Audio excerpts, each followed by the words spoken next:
So a few months ago, I did something a little bit stupid. I bought this Canon EOS R8, and I think a lot of you photographers out there have probably tried to do something like I did here. You've been looking at something for some time, and you probably thought, this is not for me. I already tried some of this camera company's equipment. It's not really for me. But then you kind of get caught up in some of the hype, and then you end up buying it, and then you end up regretting it, and you end up reselling it. And that's what happened to me here. But so I just wanted to go over some things that bothered me with this system and why I'm going to sell it again. I think when I think about Canon, I often think about some of the big years for Canon in the 2000s when Canon was on top. It was like the early years of the digital photography, and if you look at a lot of the big famous press photos from those years, it's Canon. All the big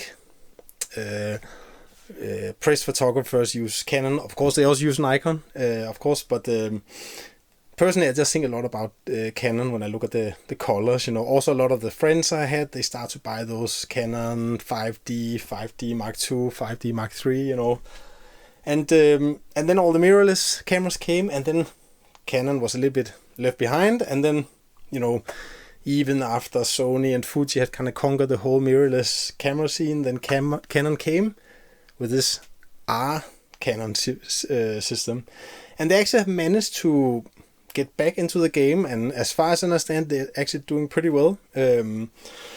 That's also why I wanted to give it a try, even though I have all those kind of preconceptions about Canon. I tried a lot of their cameras before, and I wanted to see what was up with it, so I bought this Canon EOS R8, and it's like a consumer full-frame camera, but it has the same sensor as Canon EOS R6 Mark II. As far as I understand, it just doesn't have IBIS. It doesn't have two SD card slots, those kind of things. That's fine for me. I just want to test out this system. So I bought this on Black Friday, and it was actually pretty cheap. It's like it's a pretty small camera for a full-frame camera. I like it, the size of it.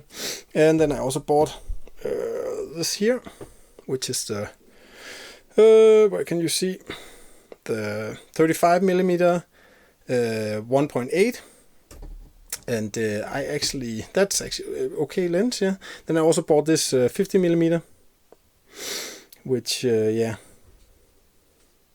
it's okay. At least both of them are pretty cheap. I'll go over that in a minute, because that kind of leads me to the next thing about this Canon R system. The biggest problem I think with them is a lens problem. Canon have released quite a few lenses now, but they are either in the kind of too expensive category, or they are in the too cheap category, or not necessarily cheap, but not really something that will impress you. And these two lenses are actually, they were pretty cheap. This one, I would say, it's still like more than double price of the original 50mm. You can see here. And my experience with them is actually they're pretty much the same performance, so that's a little bit disappointing. This one was a little bit more expensive. I forgot exactly the price, you can look it up. But also like affordable. This one was okay. I think I would hold on to it if I kept the camera system. It has image stabilization stuff, and it's supposed to be like a pseudo macro lens, not really, but kind of okay lens, but not something that's really gonna like blow your way with sharpness or anything. Then you have those kind of f1.2 lenses, and they are really expensive, and that's great for the people who want to buy those lenses. It's great for the pro photographers who know I'm gonna use a 50mm, I'm gonna get the 1.2, and I'm gonna pay this many $1,000 for this. That's great for you, but I don't want to carry around such a big lens, and I don't want to pay that much money just for one focal length. And so I did what a lot of people probably will do when they buy this camera. They buy some of these smaller, cheaper lenses, and you can blame me for, it's probably not the best way to really test this camera, because it's not the best you can get on this camera system. But like I said, I think a lot of people will do the same that I did. But what about other camera brands, they have a lot of third-party lenses, right? And what happened a few years ago was that Canon banned third-party autofocus lenses. There's still a few of them who got produced, but yeah, you cannot buy them new anymore. And this really limits the things you can buy for this camera system. I think if you look at, for example, Sony or something, it's kind of common that maybe you, let's say you have one focal length you really like, you buy like a really good Sony or size or whatever lens, but then maybe you have some other lenses, it's not really your favorite, so you maybe just buy like a third party autofocus lens. It's fine for what you need, you know. But here with Canon, you're really forced to buying only Canon lenses, and there's not many options. I think personally we need more like some kind of f 1.4 versions, you know, more like something in the middle, and something that's not too expensive, not too, yeah, it's like in the middle, right? That hasn't been released yet, and I think until then this camera system is really limited by this. And like I said, it could be solved by Canon simply just allowing some third-party manufacturers to release lenses. I think the only good thing about lenses is that you can use these old Canon EF lenses. For example, this one I used quite a lot. It's a really old one. I think it's from '93, so it's a lot of years behind it. And you can use it on this adapter here. So that's pretty cool. But of course those lenses are not really what you want. It's like I think a lot of people, when they look at when they remember those old DSLR lenses and DSLR Canon systems, they thought those lenses were really high end, but there is a lot of things that have happened with lenses since back then. And for example, also this one is kind of famous, you know, the EF 135 f 2.0. It's a pretty cool lens, but like wide open, it's going to be a little bit soft, you know, have chromatic aberration, those kind of things. But you can find them pretty cheap today. I'm not sure if I would really go out and buy them, because they are not the maybe there's a sharpness you really want. But if you have them laying around, a lot of people have, then it's great. And I think also one of the good things about those EF lenses, you can use them for other things. For example, I also have some old Canon film cameras. For example, this one here is called the EFM, and it actually has manual focus. It has like a split prism and everything, and you can just add those EF lenses on. Or I also have this Canon EOS 33V, which, oh sorry, not in the frame. Canon EOS 33V, which is more like it was one of the last ones released. It basically looks like a 5D or something. Has good autofocus, all those things, a lot of the modern features. Not that expensive these days, and it uses all these old EF lenses. So I think I keep some of those EF lenses because you can use them on different systems. So yeah.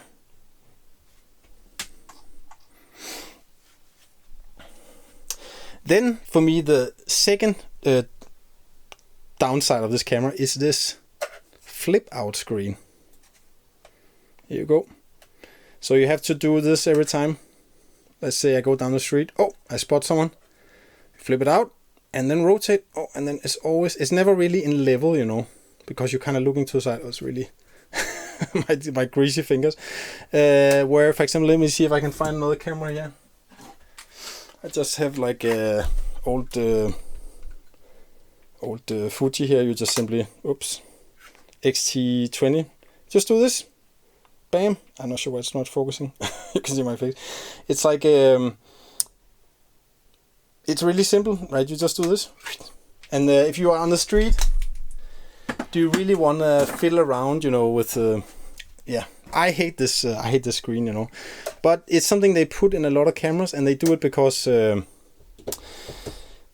least the reason I think is because today we watch reviews on YouTube of cameras, and those YouTube reviewers, they love this feature with the flip out screen because they use it for their own reviews, right? Of course. So they have been telling for so many years, every camera should have this flip out screen instead of a just flip screen. But if you're a photographer, you don't want a flip out screen, you want a flip screen. Unless you do vlogging, I guess. But even in vlogging, you can actually, people are probably gonna laugh at me, but you can actually get this little mirror you just put on top and you look at the flip out screen from the mirror. I actually prefer that somehow, but because it more looks like you're looking into the camera. But yeah, I think it's a huge downside, and it kind of reminds me of this lack of personality this camera has, which is, who is it really designed for? Is it for camera people? Not really. I did some video testing with it. I don't think the video really looks that good with it. And then, is it for photographers? I guess not really, because it has this flip out screen. So it's like it's lacking a little bit identity, this camera.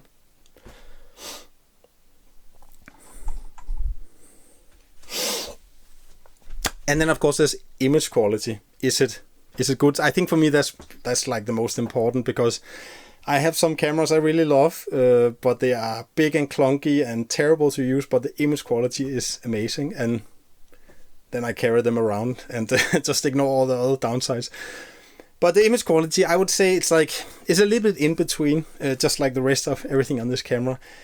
You know, if you really want the sharpest image quality for more like a consumer full frame camera or something, then it's more like I would say Sony is the sharpest, you know. I'm not sure if the sharpness is down to the sensor or if it's down to the lenses, you know. I did try, at some point I tried both 24 megapixel and also the 48 megapixel Sony cameras. I didn't actually see that much difference in sharpness, so I think it's more like probably lenses, probably also sensor technology or something, but I don't think the problem with this camera is a lack of megapixel, at least. I could be wrong. I would say the sharpness wise, dynamic range, all those things, it's of course Sony is number one. And then I would, if you had to put it between something else, I would probably put Fuji below it. That's also a camera system a lot of people use. At least I have used it a lot in the past. So it's kind of in between those two. On the other hand, I would say, like, if you look at more like the colors of the images, I would definitely say that Sony is probably below there. I think the colors are pretty ugly. I only use Sony actually for more like artificial light, more like in the, for example, street photography in the night, those kind of things. And I think Fuji have the best kind of consumer camera colors, you know. And I think Canon is more like in between. It's like, it's pretty good out of the camera, but it's not really something that's really gonna make you passionate about the photos, you know. So yeah.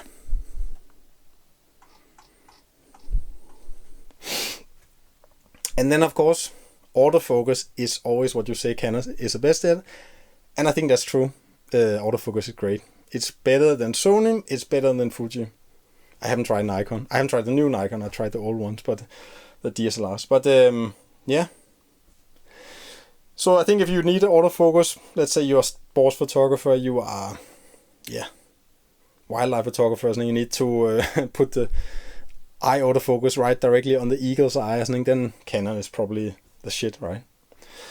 But then again, I often use autofocus, do some street photography on the street with a flip out screen, and then I always miss because I'm kind of fiddling around. So yeah, I also would say that for me the autofocus has been pretty good on a lot of cameras for the last maybe 4 years or something. I forgot. I think when I got my Fujifilm X-T3 and updated the firmware, I think that was when you got this object tracking. Also, I went when I tried the Sony A7R3, which is also a few years ago. It's 4 years ago, I forgot. I think also that was like, that's pretty good autofocus. You can do this object tracking, and so for me it's not really, I've been satisfied for many years. This is Canon autofocus of the new cameras are better, you know, than other ones, but doesn't really matter to me. I think for a lot of especially new photographers, you're first going to learn those advanced autofocus features really to use them after a long time. So yeah. And then also, last thing I just want to mention that I also made a blog post, and if you go to that blog post, I put a link down in the description. You can download a lot of sample photos. I took raw sample photos, and you can try to play a little bit around with it, because I have figured out that if you buy a camera system, you should really try to download some raw file samples, and you can get an idea of how things are going to look just from that. If you only look at like pictures on Instagram or something, you know, people they put heavy presets on them, they make them look like whatever, you know, you have no idea what the camera is actually like. So yeah, that's my recommendation to you. Go to my blog and download those raw file samples. And then to the conclusion, is this really something you should buy? I'm I'm not sure if I would say I'm a pro photographer, but at least I have a lot of photography gear. And I also have a lot of taste in what's good or what's bad. And I think if you're a new photographer, you would be very happy with this camera and some of those lenses I bought or some other lenses. You'll be very, very happy. So this is more like, but I to be honest, I think actually most cameras today you'll be very happy with if you're a new photographer.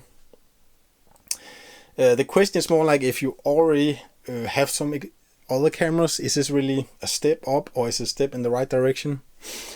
For me, it's not. I think it's like I actually brought on a trip to China recently. That's also the picture you can see if you download my RAW files, go to my blog. And like mid through the trip, I actually stopped using this camera because it was so uninspiring. But you're probably gonna hate me in the comment if you are a Canon user. But I think, who is this camera then for? I think it's for example, if you are a professional photographer, you just need to bang out the photos.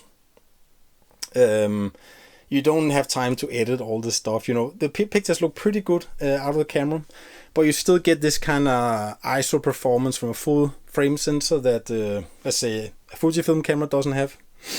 You also get those pro lenses, sharp lenses. I haven't tried them, but that's what I hear. Expensive lenses. Also, like I mentioned, if you are a sports photographer, those kind of things, you need the autofocus, you need all those pro long lenses, I think then it's for you. Or also it could be, like I said, I had a lot of EF lenses. Let's say you just want to use those EF lenses with an adapter. You already have them. Could be you should buy this. Could be you should buy this camera just to kind of use those lenses. That's actually why I bought this, but I was disappointed. So I think that's who I would recommend it for. But I think for other people, maybe stick to some other ones. Personally, I would recommend Fuji to a lot of people. If you're not a professional, if you don't need to if you more do it for yourself. And then also, if you're really hardcore nerd, I think I'm actually into these digital medium format cameras right now, more some of the older ones. You can go to my blog and read about it. There's some pretty interesting ones I'm trying these days. I actually have one Canon camera I'm gonna save, which is this small here, Canon EOS M6. Where does it say it? I forgot. Yeah, I think the thing I actually like about this is that it has really good colors for